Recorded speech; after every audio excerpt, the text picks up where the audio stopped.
Howdy folks, OC from Digital Adventures. Got another great project for you today. This is an introduction to a 2D platformer game. So essentially what we have is we have a hero here, our main character. We've drawn ourselves a couple backdrops here so that we can switch levels. And so let me click on full screen and show you how this works. So I'm going to click on the green flag, and then we're going to go up and down. We go on these little jumping things. And then when we get to the end, it goes to the next level. So what I'm going to do is I'm going to show you how to create this movement and motion here. This can go both the other way, and then it's going to continue to switch to that next backdrop. So you can make as many sort of backdrops or levels as you want here, but this is just introducing you to the basic idea of how to make a platformer game. So let's close this out of here, and let's go into the hero. Let's stop this. Let's get rid of this existing code. So the first thing that we want to do is we want to get our positioning right. So what we're going to do is we're going to grab ourselves an event. We're going to say when green flag is clicked. Let's make this a little bigger so we can see it. And then what we're going to do is we're going to go into motion and we're going to have go to XY. So whenever this game starts, we want this at this position. You can see these X and Y coordinates are at -224, -125, which is exactly what we want. The next thing that we want to do is we want to make sure that we switch our backdrop to backdrop 1. That's going to be the first level of the game. And then what we want to do is we always want our character to be pointing in direction 90 degrees, so it's faced to the right. The next thing that we're going to do is we're going to get ourselves a forever loop. Inside this forever loop, we're going to put ourselves an if-then conditional statement. And what we're going to do is we want to check for a certain position. So we're going to grab a greater than operator, and this is going to be set to 230. So this is where that character gets to the end of the screen, and all the coordinates are based on the midpoint of that hero. And what we want to check for is whether or not that X position is greater than 230. If it's greater than 230, what we're going to do is we're going to have it switch to the next backdrop. But we're going to reset our position to that -224, -125. And then what we're going to do is we're going to switch the backdrop to the next backdrop. Next thing that we're going to do is we're going to create a little logic around how do we make our character move. So we're going to go back into events. We're going to get ourselves a when green flag clicked. Then we're going to go into control. We're going to get ourselves a forever loop. Inside this forever loop, we're going to put an if then else conditional statement. And inside of here, what we're going to do is we're going to nest an if-then conditional statement. And so what we want to first test for is whether or not we're touching. So we're going to go into sensing.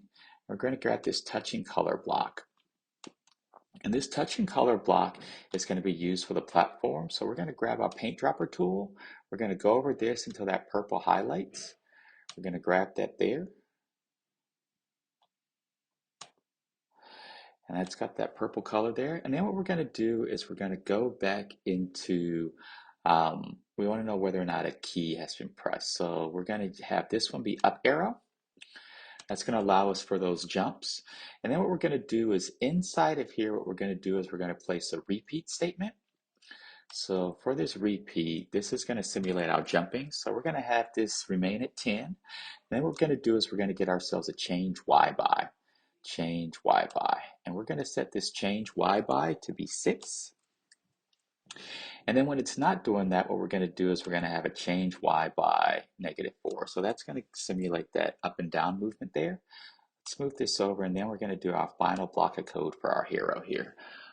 So what we're going to do is we're going to get ourselves another when green flag clicked from events. And the first thing that we want to do is we're going to set something up called a rotation style. And that's going to allow that character to sort of swap back and forth. So what we're going to do is we're going to set our rotation style to be left, right.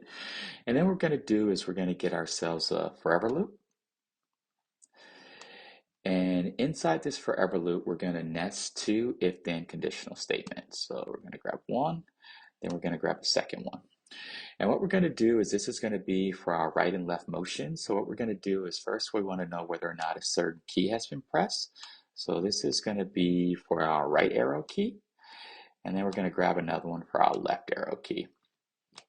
And then inside of these, what we're going to do is we're going to have some motion. So we're going to do a change x by. Since it's going right, this is going to be a 3. And then we're going to get a change x by. And we're going to switch this one to a -3. And then the other thing that we want is we want to go back to that rotation style. So what we're going to do is we're going to do a point in direction. So when it's going right, we want it 90 degrees.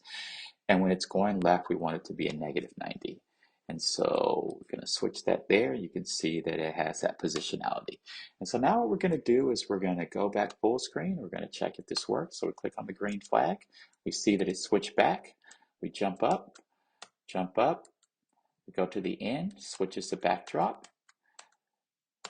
So obviously we can do a couple different things here, but just wanted to give you an idea of how a 2D platformer game works. We'll be adding some more sort of functionality to this in the coming weeks. So if you're enjoying our content, give us a like, a comment, or a subscribe. We hope to see you back next week for the next one. Thank you so much.